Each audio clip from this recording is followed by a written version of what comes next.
Hello மக்களே, welcome to Hema's Chettinad kitchen. இன்னைக்கு நம்ம சூப்பரான வெஜிடபிள் பிரியாணி எப்படி செய்ய போகிறோம்னு பார்க்க போகிறோங்க. இது ஒரு ஹெல்த்தியான ரெசிபியாக இருக்க போதுங்க. இந்த ரெசிபியில் நம்ம வெளியே இருந்து எந்த மசால் வாங்காமையே வீட்லேயே பிரியாணி மசால் ரெடி பண்ணி எப்படி செய்ய போகிறோம் அப்படின்னு பார்க்க போகிறோங்க. இந்த ரெசிபிக்கு தேவையான இன்க்ரீடியன்ஸ் என்னென்னு பார்த்துக்கலாம் வாங்க. எண்ணெய், நெய், தக்காளி, கேரட், பச்சை பட்டாணி, பீன்ஸ், வெங்காயம், கொத்தமல்லி, புதினா, சோம்பு, பட்டை, கிராம்பு, பிரிஞ்சி இலை, மராட்டி மொக்கு, இஞ்சி பூண்டு விழுது, தனி மிளகாய் தூள், உப்பு, சீரகசம்பா அரிசி. இப்போ வீட்லயே பிரியாணி மசாலா எப்படி செய்யறதுன்னு பார்க்க போறோங்க. ஒரு மிக்சி ஜாரில் ஸ்டார் அன்னாச்சி, கிராம்பு 3, பட்டை, பிரிஞ்சி இலை, மராட்டி மொக்கு, சோம்பு இது எல்லாத்தையும் போட்டு மிக்சியில் 1க்கு 2 பவுடர் ஆக்கி எடுத்துக்க போகிறோங்க.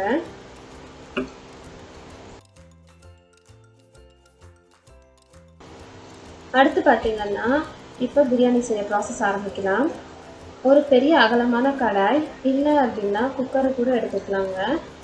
இதில் பார்த்தீங்கன்னா 1 டேபிள் ஸ்பூன் அளவுக்கு நெய் விட்டு அதுலேயே 2 டேபிள் ஸ்பூன் அளவுக்கு எண்ணெய் விட்டு வெங்காயத்தை போட்டு நல்லா வதக்குங்க.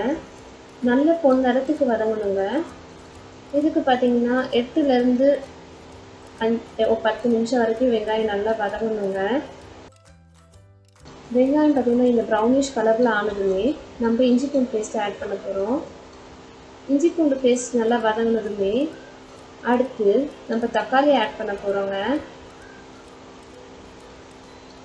அதோடவே கொஞ்சம் உப்பையும் ஆட் பண்ணிக்க போகிறோம்.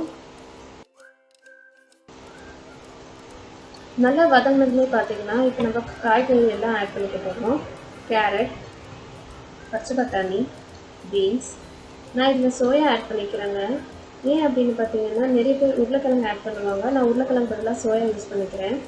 உருளைக்கிழங்கு ஆட் பண்ணிங்க அப்படின்னா நம்ம பிரியாணி பார்த்திங்கன்னா ஒன்றுக்கு ஒன்று ஒட்டி சில நேரம் வரும், இல்லை கொழப்பு தன்மை கொஞ்சம் இருக்கும். அதனால நான் உருளைக்கிழங்கு அவாய்ட் பண்ணிவிட்டு சோயா ஆட் பண்ணிக்க போகிறேங்க. நல்லா வதங்கட்டுங்க. இப்போ நம்ம வீட்டில் அரைச்ச மசாலா ஆட் பண்ணிக்க போகிறோம். அதோடவே 1 டேபிள் ஸ்பூன் அளவுக்கு தனி மிளகாய் தூள், புதினா, கொத்தமல்லி.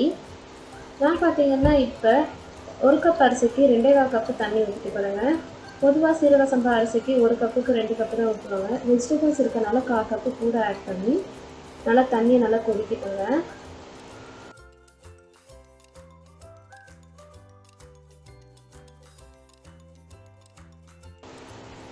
தண்ணி நல்லா கொதிச்சதுமே பார்த்தீங்கன்னா இப்போ நம்ம அரிசி ஆட் பண்ணிக்க போகிறோம்.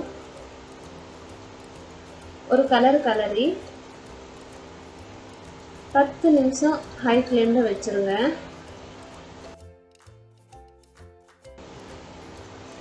ஹை ஃப்ளேமில் வச்சுட்டு ஓப்பன் பண்ணி பார்த்தீங்க அப்படின்னா தண்ணி எல்லாமே வற்றி இருக்கும், ஆனால் சாப்பாடு வெந்திருக்காது. இந்த ஸ்டேஜில் என்ன பண்ணுறீங்கன்னா 1 டேபிள் ஸ்பூன் அளவுக்கு நெய்யை விட்டு வாழை இலையை போட்டு மூடி குக்கர் மூடியை போட்டு வச்சுருங்க. இது பார்த்திங்கன்னா ஒரு 10லேருந்து 15 நிமிஷம் நீங்கள் ஸ்லோலியாக வச்சிங்க அப்படின்னா உங்களுக்கு உதிரியான சூப்பரான வெஜிடபிள் பிரியாணி ரெடி ஆகிடுங்க. இந்த வெஜிடபிள் பிரியாணியை உங்களுக்கு பிடிச்சவங்கக்கிட்ட செஞ்சு கொடுத்து அவங்களோட கமெண்ட்ஸை கீழே கமெண்ட் பண்ணுங்கள். இந்த ரெசிபி உங்களுக்கு பிடிச்சிருந்தா உங்கள் ஃப்ரெண்ட்ஸோட ஷேர் பண்ணிக்கோங்க. தேங்க்யூ ஃபார் வாட்சிங்.